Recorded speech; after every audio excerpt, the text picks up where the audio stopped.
Students, in this video, we're going to learn about powers of SEBI, powers relating to stock exchange and intermediaries. So SEBI has wide power in the capital market regarding the stock exchange and intermediaries in dealing in securities. So it can ask information from the stock exchange and intermediaries recording their business transaction for the purpose of inspection or scrutiny and other purpose. Power to impose monetary penalty.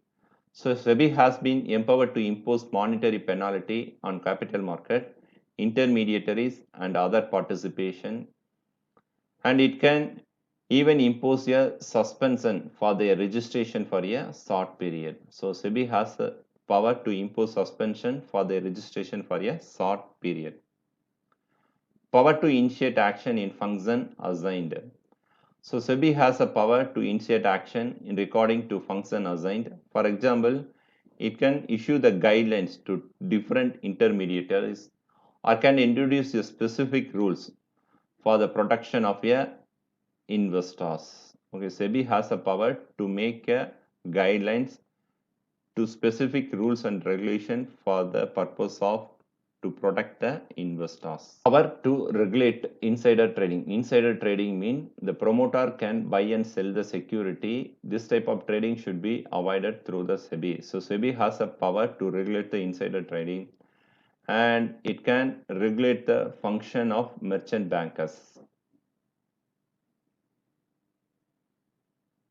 Powers under Security Contract Act. For effective regulation of stock exchange, the Ministry of Finance issued a notification on 13 September 1994 delegating several of its power under the Security Contract Act to SEBI.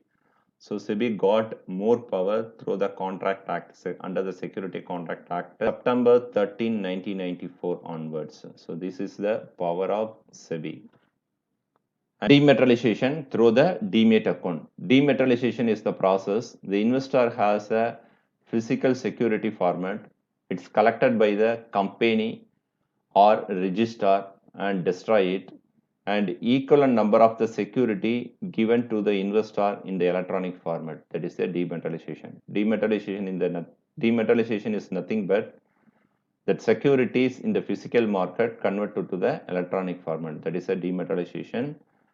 And for that, investor should be opened the demat account through the depository participant. Depository participant means a service provider. And through the depository participant, investor should give the requisition form for the dematerialization. And dematerialization, so the first Reliance Industry was the first company to trade the 100 share in the demat form in the year 1996 through the NIC. And next, BSE also started the dematerialization of the shares commenced in the year December 1997. And benefits of dematerialization. The risk pertaining to physical certificate like a loss, theft, forgery and damage. So if you have a physical document, it may be loss, theft, forgery. Forgery means so imitate the document. We can take a copy. So like a same. So and a damage, it should be eliminated, completed with a demat account. The lack of paperwork enables. So here completely avoided the paperwork. All the security converted to the electronic format. So through that we can quicker transaction and highly efficiency in trading. Trading has become more convenient as one can trade through the computer at any locations. So without need to visiting the broker. So here the investor no need to visit a broker. Through the computers to any location they can trade. The shares that are created through mergers and consolidation of a company. So some of the company want to join with other company. So investor should be affected. So it automatically credited in the through a demat account. So all the transaction occur through the depository participant. Depository participant is the service provider. So all the transaction occur through the depository participant. So a trader does not have to communicate individually with each and every company. So if you want to purchase any company shares, you no need to communicate with any company. Through the participant, through the depository participant, you can buy or sell any securities. There is no need for stamp duty. So if you buy any physical security, you should pay the stamp fees. So in the electronic format, is no needed. So it will reduce the cost of the securities.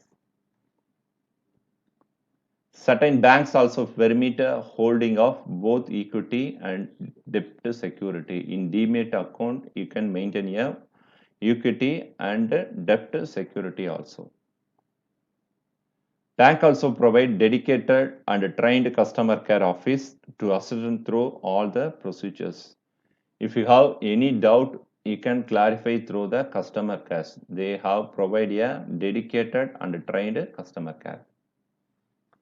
So Demat account holder can buy or sell any amount of shares. So in physical security, you cannot buy number of transaction, but in the electronic format, you can buy or sell any amount of shares. So one can also choose take a loan against the security which are held in the Demat account by offering as a collateral to the lender. So if you have 1 lakh worthable security, if you need amount now itself, but you don't want to sell the security in the capital market. So instead of you can submit the security like a collateral, so you can get a loan from the bank. So the Demat account give this offer to you like a collateral to the lender. And what is Demat account? So a Demat account holds all the shares that are purchased in electronic or dematerialization form. So all the physical document in the electronic format. So that is a Demat account. A Demat account is to shares what a bank account is. So like a bank saving account, you can maintain the Demat account. A Demat account hold the certificate of financial instrument. In here, the saving account you can say hold a cash. In the Demat account, you can hold a financial instrument like a shares, bond, government security, mutual fund, and exchange trade fund. And how to open a Demat account? If you want to open the Demat account, you should be approach the DP, depository participant.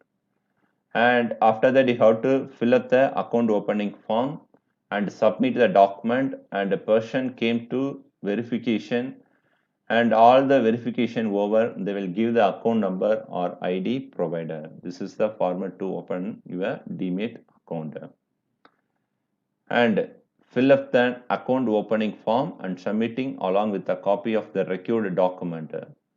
And passport size photograph. You also needed to have a PAN card. So if you want to open the Demat account, you should be submit your PAN card. It is very necessary. You don't need to submit all the original document, just a copy you have to submit it. But your verification, you should be carry your original document. So you will be provided with a copy of the rules and regulation, the terms of the agreement, and the charges that you will incur. So for opening the Demat account, some charges will be levied that you should be paid. During the process, in-person verification would be carried out. So a member of the DP staff would contact you to check all the details provided by you for the account opening form. For example, if you submit your PAN card, they came and verified about your passport or PAN card, and after that only they will give the Demat account number. Once the application is processed, the DP will provide you with an account number or client ID. So you can use detail to access your Demat account online. So after the verification, they will give the account number or client ID, and after that you can start your online process. And Demat account holder, you would need to pay some fees. For example, if you buy any security, so for that you should be pay some fees for that. If you are selling any security, you should be paid some amount. Okay. And minimum SAS. A demat account can be opened with no balance of your SAS. If you have saving account, you should be maintain minimum balance. But demat account, it does not require that a minimum balance be maintained. What are the documents required for the demat account? So you need to submit proof of identify and address along with the passport size photograph and the account opening form. So only photocopies you have to submit, and for the verification, you should be carry your original certificate. Proof of identify and proof of address. So in your book, so they are giving broad list about the document you can use for opening the demat account. And in here, if you want to open the demat account, you should be compulsory submit a PAN card. So you can use the ID proof like a PAN card, Aadhaar card, voter ID, passport, and proof of address. You can submit a ration card, DL, bank account statement also. And this is your PAN card. So every taxpayer can get it from the income tax department. And here they have mentioned the PAN holder name. So if you get the PAN card, your name is printed and your father name, date of birth, and your signature also will be mentioned. So the Central Board of Direct Taxes given this document, and you can use it's like a identity proof. Thank you, students. Thank you for watching this video. We will meet on next video. Thank you.